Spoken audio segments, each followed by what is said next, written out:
Assalamualaikum warahmatullahi wabarakatuh. Selamat pagi semuanya. Di sini saya akan memaparkan atau menyampaikan materi tentang pembuatan pupuk kompos dari limbah organik rumah tangga. Pupuk kompos merupakan kata yang sangat familiar yang sudah sering kita dengar dan lihat.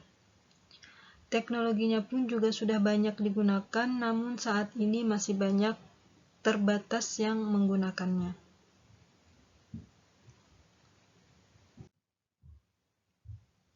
Pengomposan ialah salah satu dari berbagai metode pengolahan sampah organik di mana bertujuan untuk mengurangi dan juga mengubah komposisi sampah menjadi produk yang bermanfaat. Jadi pengomposan ini merupakan salah satu metode atau cara yang digunakan untuk mengurangi sampah-sampah rumah tangga yang dapat dijadikan suatu produk yang bermanfaat khususnya untuk tanaman. Kenapa bahan organik harus dilakukan pengomposan? Yaitu karena bahan yang berupa hasil panen atau sampah organik masih berupa bahan organik mentah. Bila bahan organik mentah ini diberikan ke tanah, maka akan terjadi perebutan kebutuhan nitrogen antara mikroorganisme tanah dengan tanaman, di mana tanaman akan selalu kalah, maka perlu dilakukan yang namanya pengomposan agar nutrisi dapat lebih banyak terserap oleh tanaman. Kompos adalah produk yang dihasilkan dari proses pelapukan atau dekomposisi bahan organik yang terkontrol atau sengaja dibuat menjadi bahan-bahan yang terhumuskan. Jadi di sini intinya adalah kompos itu yaitu proses pelapukan bahan organik yang terkontrol dan juga bahan yang siap digunakan untuk tanaman. Manfaat pupuk kompos. Yang pertama yaitu memperbaiki sifat fisik tanah. Sifat fisik tanah ini ada dua, yaitu aerase dan kemampuan menahan air dan nutrisi.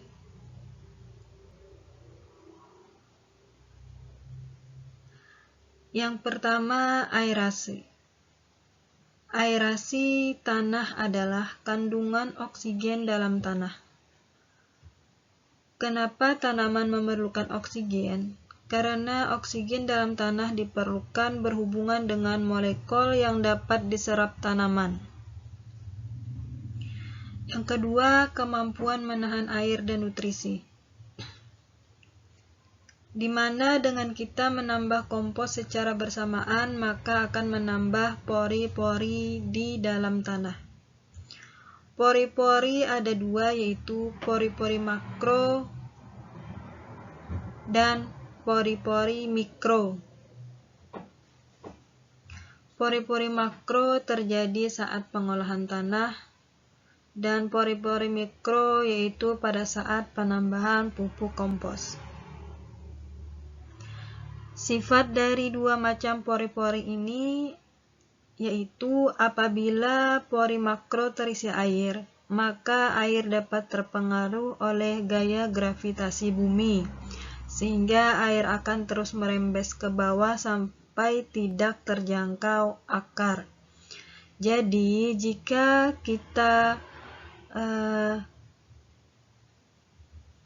di dalam air terlarut nutrisi tanaman, maka nutrisi juga tidak akan terjangkau oleh akar tanaman.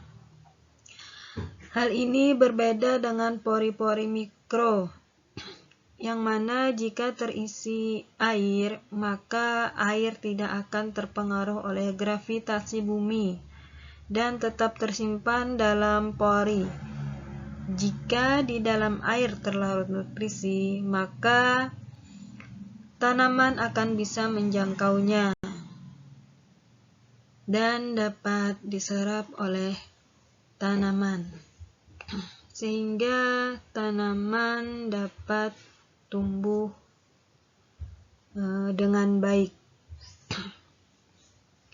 Kemudian selanjutnya yaitu memperbaiki sifat biologi tanah.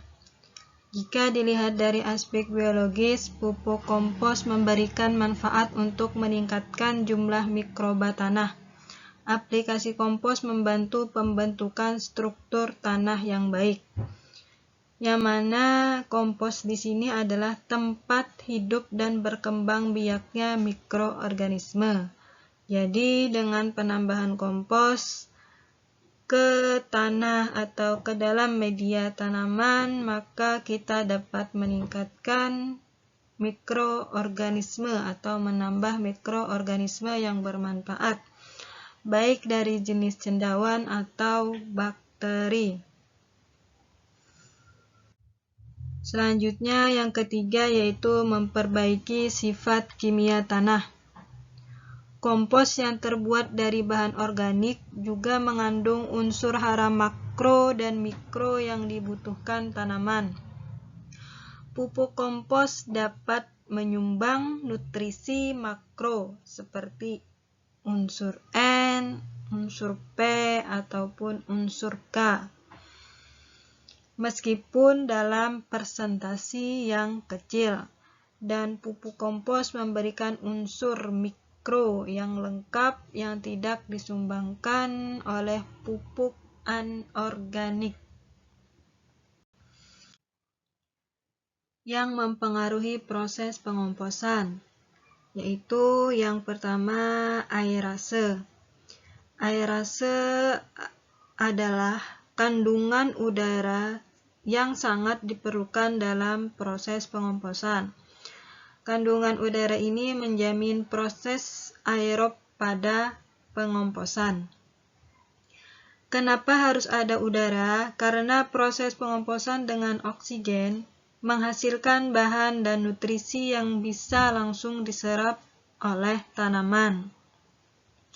Tidak seperti anaerob yang dapat menghasilkan gas metana yang berbahaya bagi lingkungan.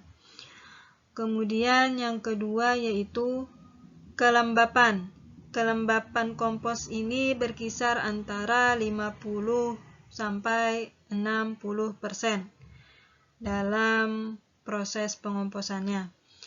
Karena umumnya mikroorganisme akan bekerja maksimal pada suhu tersebut.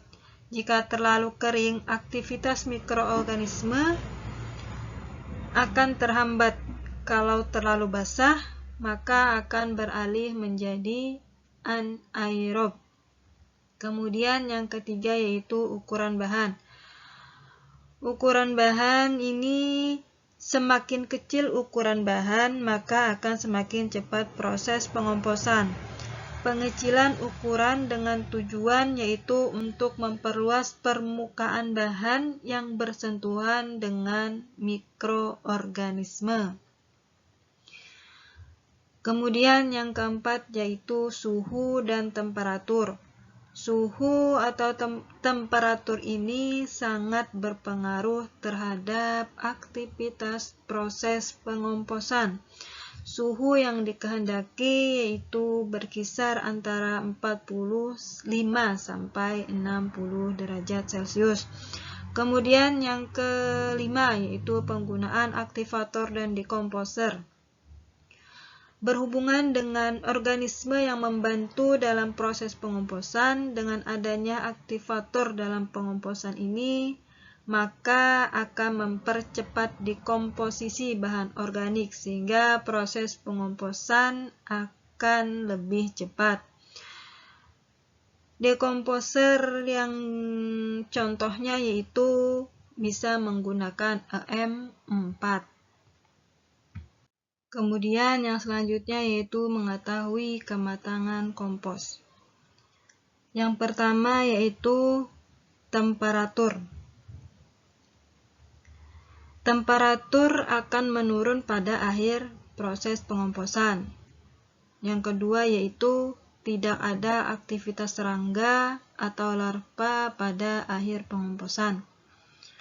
Yang ketiga yaitu hilangnya bau tidak sedap. Kemudian yang keempat yaitu perubahan warna menjadi coklat hingga hitam. Yang kelima yaitu tekstur kompos remah dan apabila digunakan pada tanah akan memberikan efek pada tanaman. Ini merupakan ciri-ciri untuk mengetahui kematangan kompos dalam pembuatan pupuk kompos. Kemudian yang selanjutnya yaitu pembuatan pupuk kompos. Sebelum membuat pupuk kompos, yang pertama kita lakukan adalah sediakan alat dan bahan yang akan kita gunakan. Alat di sini yaitu bisa berupa pisau atau parang dan juga wadah atau ember bekas yang bisa kita gunakan sebagai wadah untuk tempat pembuatan pupuk kompos. Wadah atau ember di sini sebelumnya harus kita bolongi atau kita lubangi dulu di bagian sisi bawah atau di bagian sisi samping-sampingnya. Ketika sudah siap alatnya, kemudian baru kita lakukan pengumpulan bahan atau limbah organik. Yang mana sampah organik atau limbah organik yang telah kita kumpulkan kemudian dicacah hingga menjadi berukuran kecil atau kita potong kecil-kecil. Karena semakin kecil partikel cacahan sampah, maka akan semakin cepat proses pengomposannya. Kemudian kita siapkan juga bahan yaitu pupuk kompos yang sudah jadi atau tanah atau pupuk kandang, pilih salah satu sebagai inokulan. Kemudian bahan yang sudah kita siapkan tadi kita masukkan ke dalam wadah tempat pembuatan kompos. Kemudian bahan-bahan tersebut kita campur secara merata. Selanjutnya bahan yang telah tercampur rata kemudian disimpan ditutup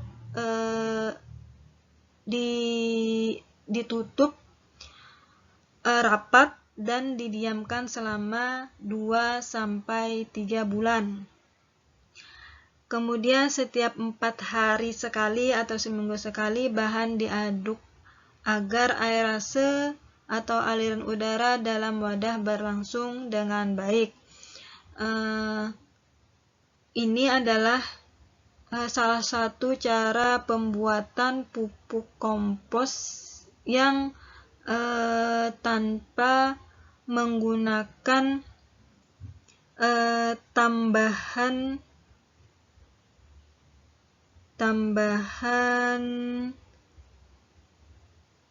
aktivator.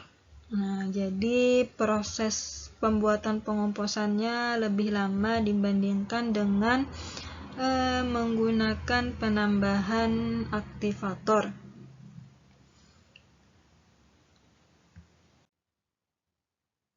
Terima kasih. Mungkin sekian materi atau pemaparan pada hari ini mengenai pembuatan pupuk kompos dari bahan organik atau limbah organik rumah tangga. Dan apabila dalam penyampaian ada kesalahan atau kekurangan, mohon dimaafkan. Baik, saya akhiri. Wassalamualaikum warahmatullahi wabarakatuh.